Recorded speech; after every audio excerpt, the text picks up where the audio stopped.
अस्सलामुअलैकुम फ्रेंड्स, मैं आपको वेलकम करता हूँ EDU 101 फाउंडेशन ऑफ एजुकेशन के लेक्चर नंबर 45 में। और ये लेक्चर हमारा पिछले लेक्चर्स की कंटिन्यूएशन है, लेक्चर नंबर 43 और 44 की। आज के लेक्चर का मेन टाइटल है trends and challenges in education का पार्ट 3। आज के लेक्चर में टॉपिक हम कवर करने वाले हैं वो टॉपिक नंबर 259 से लेकर 264 तक कवर करेंगे।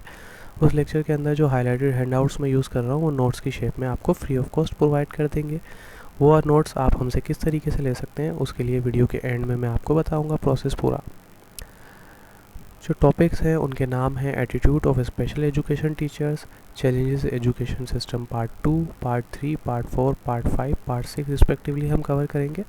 उसके बाद इंक्लूसिव एजुकेशन के पार्ट 1 को देखेंगे, इंक्लूसिव एजुकेशन के पार्ट 2 को हम डिस्कस करेंगे यहाँ पे। सॉरी, ये दो टॉपिक जो है वो पिछले लेक्चर में हम कवर कर चुके हैं, तो 59 से लेकर 64 तक हम कवर करेंगे। तो आइए इनको वन बाय वन डिटेल में देखते हैं और अपने हैंडआउट्स की जानिब मूव करते हैं। Attitude of special education teachers. Special education की जो टीचर्स हैं जो कि उस स्कूल में पढ़ाते हैं, जो कि स्कूल जो है वो स्पेशल चिल्ड्रंस के लिए बनाए गए हैं, वो ये आर्ग्यू करते थे कि स्पेशल नीड्स के जो चिल्ड्रन हैं उनको एक क्लिनिकल केयर रिक्वायर्ड है जो कि स्कूल्स के अंदर प्रोवाइड नहीं की जा सकती। और जो पब्लिक स्कूल के जो स्टूडेंट्स हैं वो इनको एक्सेप्ट नहीं करते थे, उनके ऊपर जो है वो हुडिंग करते थे, उनसे हेट करते थे या उनको एक गुस्से वाला बिहेवियर दिखाते थे जो उन बच्चों को स्पेशल नीड्स की रिक्वायरमेंट होती थी। उनके जहनों के अंदर शायद ये बात घर कर गई है इंक्लूसिव एजुकेशन से रिलेटेड कि ये जो बच्चे हैं उनकी फ्यूचर जॉब्स के लिए एक थ्रेट्स, एक ख़तरा बन गए हैं। क्योंकि जो स्टूडेंट जो हैं वो डिसेबिलिटीज़ के साथ होते हैं, ऐसा सोचा जाता है कि उनको जो है वो एक स्पेशल केयर रिक्वायर्ड होती है, उनको जो है एक स्पेशल हेल्प मिल जाती है और उनको एक एज मिल जाता है नॉर्मल बच्चों के ऊपर। इस वजह से जो है वो नॉर्मल बच्चे उनको जो है उनसे खौफ महसूस करते हैं अपनी एजुकेशन को लेकर। Challenges in low level of literacy.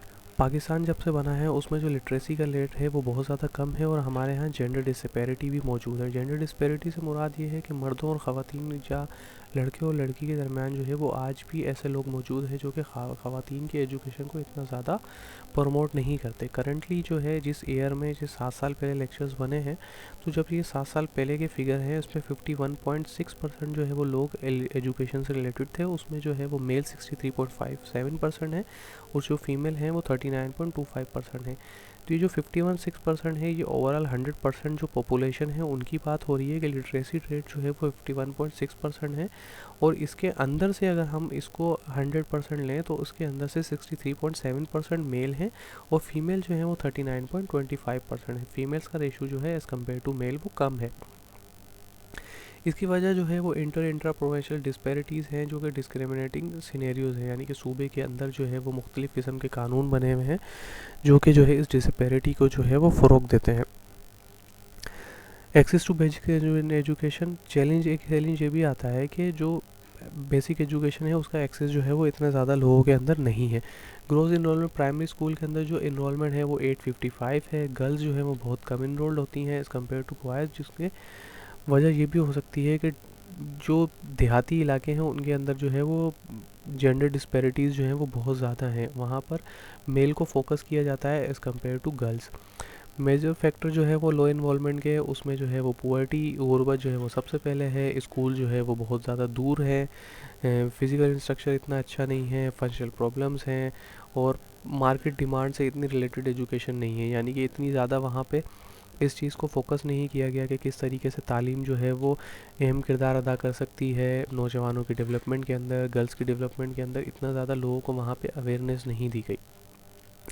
तीसरा चैलेंज जो है वो स्कूल करिकुलम, जो करिकुलम है वो बहुत ज़्यादा स्टैटिक है, नॉन रिस्पॉन्सिव है, सोशो इकोनॉमिक नीड के मुताबिक नहीं है, नेशनली और इंटरनली इतना ज़्यादा रिलेटेड नहीं है जो करिकुलम है।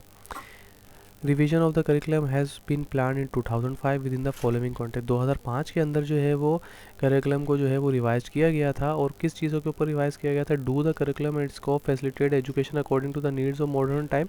कि ये चीज़ देखी जाए कि करिकुलम जो है वो फैसिलिटेट करता है और मॉडर्न जो टाइम्स है उसके मुताबिक है या नहीं है। Are the content suited to the socio economic need, जो हमारी इकोनॉमिक कंडीशन है क्या उसके मुताबिक है हमारा एजुकेशनल सिस्टम।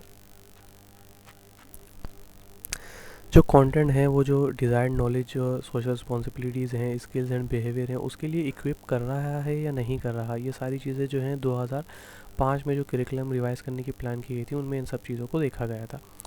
चैलेंज नंबर 4 क्या है? To evolve an integrated system of national education by bringing deeni madrasa and modern schools closer to mainstream specially in curriculum and the scheme of studies.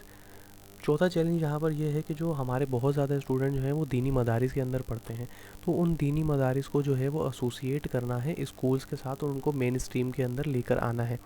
अब इसका मकसद ये नहीं है कि जो दीनी मदारिस में जो एजुकेशन दी जा रही है, जो दीनी तालीम है, उसको रिप्लेस कर दिया जाए, बल्कि इसका मकसद ये है कि दीनी तालीम के साथ साथ जो मॉडर्न एजुकेशन है उसको भी उसके अंदर इनकॉर्पोरेट किया जाए। इनिशिएटिव क्या लिए गए? Plan develop for introduction of formal subject in दीनी मदारिस, यानी कि जो फॉर्मल सब्जेक्ट्स हैं उनको दीनी मदारिस के अंदर इंट्रोड्यूस करवाया जाए। फॉर्मल सब्जेक्ट कौन कौन से हैं? जैसे कि English, math, social studies and computer science जो है वो इसको तमाम मदारिस के अंदर इंट्रोड्यूस करवाया जाएगा। Madaris will be mainstream through provision of grant for salary for teacher, cost of textbook, teacher training and equipment. जो मेन मदारिस को मेन स्ट्रीम के अंदर किस तरीके से लाया जाएगा? ग्रांट्स दी जाएंगी, सैलरीज दी जाएंगी टीचर्स को, और जो टेक्स्ट बुक और टीचर ट्रेनिंग प्रोग्राम और जो इक्विपमेंट रिक्वायर्ड है वो मदारिस को प्रोवाइड किए जाएंगे। मदरसा एजुकेशन बोर्ड सेटअप किया जाएगा जो कि करिकुलम को रेगुलेट करेगा और एग्जामिनेशन सिस्टम जो है वो मदारिस के उसको रेगुलेट करेगा और उसमें चेक एंड बैलेंस रखेगा। चैलेंज नंबर 5 जो है increase donor assistant programme initiated, यानी कि हमें जो है वो 7 साल पहले जो डोनर असिस्टेंट प्रोग्राम है वो इनिशिएट किया गया था, जिसके नतीजे में हमें तकरीबन 1437 जो है वो डॉलर्स और ग्रांट्स वगैरह जो है ये हमें मिली थी। अब ये फिगर्स जो हैं वो मिलियंस यानी कि मिलियंस में दिए गए हैं, यूएस डॉलर के अंदर मिलियंस में है, यानी कि 14,037 मिलियन डॉलर जो हैं ये ग्रांट हमें मिली थी मुख्तलिफ गवर्नमेंट्स की जानिब से और मुख्तलिफ इंस्टीट्यूशंस की जानिब से। चैलेंज नंबर 6 है public private partnership. Public policy has been amended to mobilise the private sector and civil society organisation in the financing and management and delivery of education service in Pakistan. Public policy जो है वो बनाई गई और उसको mobilise किया गया private sector के अंदर और सिविल ऑर्गेनाइजेशन के अंदर, और फाइनेंशियल मैनेजमेंट सिस्टम बनाया गया कि किस तरीके से पब्लिक और प्राइवेट सेक्टर मिलकर एजुकेशन को फ़रोग दे सकता है। The community supportive rural school programme encourage education rural areas. Community जो है वो उन्होंने प्लान किया, रूरल स्कूल्स के जो रिलेटेड एक प्रोग्राम बनाया और इनकरेज किया एजुकेशन को रूरल एरियाज़ के अंदर जो देहाती इलाके होते हैं। करंटली जो है वो 610 स्कूल जो है वो चल रहे हैं और इनरोलमेंट जो है 23,300 है स्टूडेंट्स की। अच्छा, ये जो फिगर्स हैं, ये लेक्चर जो हैं वो 7 साल पुराने हैं, तो ये जो फिगर्स जो हैं वो 7 साल के आ रहे हैं। अगर रिलेटेड आप इस साल के फिगर्स देखना चाहते हैं तो आप सिंपल गूगल कर सकते हैं कि आज जो है हमारी रूरल एजुकेशन के रूरल स्कूल्स एरियाज़ के अंदर हमारी एजुकेशन की इनरोलमेंट कितनी है। 70 schools have been develop by corporate sector. 70 school जो हैं वो कॉर्पोरेट सेक्टर की जानिब से बनाए गए। 10,000 teacher train by IT and Intel corporation, यानी कि आईटी और इंटेल कॉर्पोरेशन की जानिब से 10,000 टीचर्स को जो है वो ट्रेनिंग दी गई। बिल्डिंग आईसीटी का मतलब है इंफॉर्मेशन कम्युनिकेशन टेक्नोलॉजीज़ की टैब्ड इंफ्रास्ट्रक्चर बनाया गया टीचर्स के लिए बाय माइक्रोसॉफ्ट की जानिब से। रैम्पेंट अनएम्प्लॉयमेंट, चैलेंज नंबर 7 है rampant unemployment among the educated youth, यानी कि जो यूथ है उसको इतनी ज़्यादा एजुकेशन नहीं मिल पा रही थी। Teachers have been regular increase in facilities for general education as compare to technical and vocational education. Teacher को जो है वो जनरल एजुकेशन से रिलेटेड टू ट्रेनिंग प्रोवाइड की जा रही थी, लेकिन टेक्निकल और वोकेशनल एजुकेशन के रिलेटेड ट्रेनिंग जो है वो प्रोवाइड नहीं की जा रही थी। Graduate with general qualification looking for employment in the white collar sector is beyond the absorption capacity in this field, यानी कि जो लोग ग्रेजुएशन कर रहे थे वो वाइट कॉलर सेक्टर के अंदर जॉब ढूंढना चाहते थे। वाइट कॉलर से मुराद ये है कि आप ऑफिस में बैठ के जॉब करते हैं, ऑफिस इन्वायरमेंट में कंप्यूटर के ऊपर जॉब करते हैं। तो 7 साल पहले जो था वो इस तरीके का स्ट्रक्चर था कि लोग ग्रेजुएट ज़्यादा थे और वाइट कॉलर सेक्टर के अंदर जो जॉब थी वो उनकी कैपेसिटी से बहुत कम थी। इसके अंदर इनिशिएटिव क्या किया गया? Plan to broaden these base for technical and vocational education through introduction of technical stream in the secondary school system. Technical stream को जो है वो सेकेंडरी स्कूल सिस्टम के अंदर इंट्रोड्यूस किया गया और टीचर को वोकेशनल और टेक्निकल ट्रेनिंग जो है वो प्रोवाइड की जाने लगी। Teaching of science subject in English in Urdu medium school is also a part of the reform process, यानी कि जो साइंस के सब्जेक्ट है उनको इंग्लिश में पढ़ाया जाने लगा उर्दू मीडियम स्कूल्स के अंदर। 263 है चैलेंज एजुकेशन सिस्टम का पार्ट 5 है revamping of science education by improving science laboratories, provision of science equipment, revision of science करिकुला and professional development of science and mathematics teacher. Science education को जो है वो रिमेम्प किया गया, इसको इम्प्रूव किया गया, साइंटिफिक लेबोरेटरीज जो हैं वो बहुत ज़्यादा बनाई गई, साइंटिफिक इक्विपमेंट को मंगवाया गया, करिकुलम जो है उसको रिवाइज किया गया और प्रोफेशनली डेवलप किया गया। साइंटिफिक और मैथमेटिक्स के जो टीचर्स हैं जो मैथमेटिक्स के टीचर्स हैं और साइंस के टीचर्स हैं उनके लिए प्रोफेशनल डेवलपमेंट के ट्रेनिंग प्रोग्राम बनाया गया, उनको ट्रेनिंग प्रोवाइड की गई। चैलेंज नंबर 8 है need for strong management information system. एक स्ट्रॉन्ग मैनेजमेंट इन्फॉर्मेशन सिस्टम की रिक्वायरमेंट जिसके पास एक्यूरेट डेटा हो, डिफरेंट एजुकेशन इंडिकेटर हो, वो एनालाइज कर सके, इंटरप्रेट कर सके, पॉलिसी डिसीजन जो है इस बेसिस पे जो है वो पूरा काम किया जा सके। डिस्ट्रिक्ट इन्फॉर्मेशन सिस्टम इस pure shape district information system जहाँ था वो बहुत ही बुरी हालत के अंदर था। प्रिडिक्शन पीरियोडिक एजुकेशन सेंसस जो हैं वो एजुकेशन की बेस पे जो सेंसस है, जैसे कि मर्दमशुमारी होती है, आबादी का डेटा लिया जाता है, इसी तरीके से एजुकेशन के अंदर क्या क्या प्रॉब्लम है, क्या सारी चीज़ें हैं, उनकी जो है वो स्टेटिस्टिकल डेटा जो है वो नहीं बनाया जाता था, प्रिपेयर नहीं किया जाता था। तो इसमें क्या किया गया, 2 इंस्टीट्यूशन बनाए गए, national education management information system और एजुकेशन मैनेजमेंट इन्फॉर्मेशन सिस्टम, इनको बनाया गया। फेडरल लेवल पर और डिस्ट्रिक्ट लेवल पर जो है इसके ऊपर बहुत ज़्यादा काम किया गया। To have complete education statistic of the country, a comprehensive system program of census all education institutes have been developed and is being launched with donors and government support program। एक complete educational system बनाया गया statistic का, जिसने पूरे educational system को जो है वो कवर करना था। वो सिस्टम डेवलप किया गया जो कि मुकम्मल स्टेटिस्टिक बनाएगा, जहाँ पे गैप है वो आइडेंटिफाई करेगा, उन गैप्स में काम किया जाएगा और ये बहुत ज़्यादा हेल्प करेगा गवर्नमेंट की। ये सिस्टम लॉन्च किया गया डोनर और गवर्नमेंट सपोर्ट के साथ। चैलेंज नंबर 9 था promote gender equality and women empowerment. Women इसके लिए जो है वुमेन एम्पावरमेंट के लिए और जेंडर इक्वालिटी के लिए ख़वातीन को एक यकसा हकूक़ प्रोवाइड करने के लिए क्या क्या इनिशिएटिव ले गए। All primary school are being converted to coeducation. जितने भी प्राइमरी स्कूल थे उनको को एजुकेशन के अंदर कन्वर्ट कर दिया गया और प्राइमरी स्कूल्स के अंदर जो है वो ये लाजमी कर दिया गया कि उनके पास रेशो होनी चाहिए 6:40, यानी कि 60 बॉयज़ हों तो 40 गर्ल्स भी होनी चाहिए। 70% ऑफ फीमेल टीचर कर दिए गए और 30% मेल टीचर्स को जो है वो प्राइमरी लेवल पर प्रमोट कर दिया गया। चैलेंजेस अब यहाँ पर जो है 70% फीमेल टीचर और 30% मेल टीचर, इसमें मेल डिस्क्रिमिनेशन नहीं की जा रही। प्राइमरी लेवल पे जो बच्चे होते हैं वो बहुत छोटे होते हैं, उनको फीमेल जो है वो अच्छे तरीके से एकोमोडेट कर सकती हैं, संभाल सकती हैं, इसलिए प्राइमरी के अंदर 70% जो है वो फीमेल टीचर कर दिए गए और उनके साथ 30% मेल की रेशोज़ भी रखी गई, क्योंकि फीमेल अच्छे तरीके से संभाल सकती हैं, इसलिए इनकी रेशो यहाँ पर बढ़ाई गई है, ना कि मेल को डिस्क्रिमिनेट किया गया है।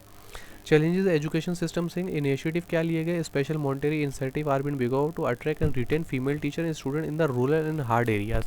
जो मॉनिटरी इन्वेस्टमेंट इंसेंटिव जो थे वो टीचर्स को प्रोवाइड किए जाने लगे, क्योंकि रूरल एरियाज़ के अंदर ताकि ज़्यादा फीमेल्स आए, उनको सैलरी दी जाने लगी, इंसेंटिव्स प्रोवाइड किए जाने, अगर स्कूल दूर है तो उनको जो है ट्रैवल अलाउंस देने जाने लगा, मुख्तलिफ़ किस्म के अलाउंसेस उनकी सैलरी में ऐड किए जाने लगे, ताकि फ़ीमेल जो हैं वो इससे मोटिवेट हों और आके स्कूलों में पढ़ाएँ। जो जेंडर डिस्क्रिमिनेशन है, मेल और फीमेल की बुनियाद पे जो जेंडर डिस्क्रिमिनेशन की जाती है उसको ख़त्म करने के लिए बहुत ज़्यादा इकदाम उठाए गए। क्वालिटी एश्योरेंस के लिए जो चैलेंज नंबर 10 था उसके लिए क्या इनिशिएटिव लिए गए, improvement in the provision of infrastructure and human resource for primary education. यानी कि जो इंफ्रास्ट्रक्चर था उसको इंप्रूव किया गया, ह्यूमन रिसोर्स को इंप्रूव किया गया प्राइमरी एजुकेशन के लिए। Attention to continuous professional development of teacher, continuous professional development of teachers के प्रोग्राम बनाए गए और उनको कंटिन्यूसली ट्रेनिंग प्रोवाइड की जाने लगी। Setting up academic audit through linkage odd cash awards incentive with high qualities. Attention to continuous professional development of teachers. Setting up academic audit through linkage and odd cash environment incentive with quality. यानी कि मुख्तलिफ़ किस्म के audit जो हैं वो academic audit करवाए जाने लगे और इंसेंटिव्स और क्वालिटी के अंदर इंप्रूवमेंट आने लगी। इससे developing a national strategy for information communication technologies. एक नेशनल स्ट्रेटजी बनाई गई कि इंफॉर्मेशन कम्युनिकेशन टेक्नोलॉजी को किस तरीके से प्रमोट किया जा सकता है और एजुकेशन में अडॉप्ट करके इससे जो है एजुकेशन सिस्टम को इम्प्रूव किया जा सकता है। To develop monitoring and evaluation mechanism. Monitoring और इवेल्यूशन मैकेनिज़्म को बेहतर बनाने के लिए, टीचर्स की मॉनिटरिंग के लिए और इवेल्यूशन मैकेनिज़्म जो एग्ज़ाम्स का इवेल्यूशन मैकेनिज़्म है उसको बेहतर बनाने के लिए क्या इनिशिएटिव लिए गए। Monitoring cell establish in the ministry of education to monitor the development programme. एक एजुकेशनल सेल जो है वो इस्टेब्लिश किया गया मिनिस्ट्री एजुकेशन के अंदर, जो कि मॉनिटर करता था डेवलपमेंट प्रोग्राम को। 3% fund allocated for the education sector reform are being spend to monitor programme in the performance provinces के अंदर। 3% जो है वो फंड्स जो है वो एलोकेट किए गए एजुकेशन सेक्टर के अंदर रिफॉर्म्स के लिए और उनको स्पेंड किया जाने लगा मॉनिटरिंग प्रोग्राम और उसकी परफॉर्मेंस के अंदर। प्रोविंसेस के अंदर जो मॉनिटरिंग प्रोग्राम बनाए गए उसके अंदर इस फंड को स्पेंड किया जाता था सेक्टर रिफॉर्म्स करने के लिए। Quarterly review of the programme are being undertaken to improve the programme efficiency. यानी कि क्वार्टरली इन प्रोग्राम्स को रिव्यू किया जाने लगा, यानी कि 3 महीने के अंदर और साल में 4 दफ़ा जो है वो इन प्रोग्राम्स को रिव्यू किया जाने लगा और इनमें इम्प्रूवमेंट लाई जाने लगी। तो गाइज़ ये था आज का वीडियो लेक्चर। उम्मीद करता हूँ आपको लेक्चर पसंद आया होगा और इसके साथ साथ जो है हमने अपने EDU 101 फाउंडेशन ऑफ एजुकेशन की पूरी लेक्चर सीरीज़ को हमने कंप्लीट कर लिया है। तो वीडियो को लाइक करें, शेयर करें, चैनल को सब्सक्राइब ज़रूर कर लें। आप सब्सक्राइब करेंगे तो इससे हमें बहुत ज़्यादा मोटिवेशन मिलती है और आपका सब्सक्राइब करने में कुछ नहीं जाता और ये हमारे लिए बहुत इंपॉर्टेंट होता है। तो आप चैनल को सब्सक्राइब करेंगे तो इंशाल्लाह हम गैस पेपर और दूसरी वीडियोस भी आपके लिए लेकर आएंगे और वो आपके बहुत ज़्यादा हेल्पफुल होंगी और उसमें जो फाइल्स यूज़ की जाएंगी वो हम सिर्फ सब्सक्राइबर से शेयर करते हैं। तो काइंडली आप चैनल को सब्सक्राइब कर लें और हमें ईमेल कर लें ताकि आपको हम गैस पेपर और दूसरे मॉडल पेपर्स के रिलेटेड फैसिलिटेट कर सकें। आज की वीडियो में इतना ही, मिलते हैं अगली वीडियो में, जब तक की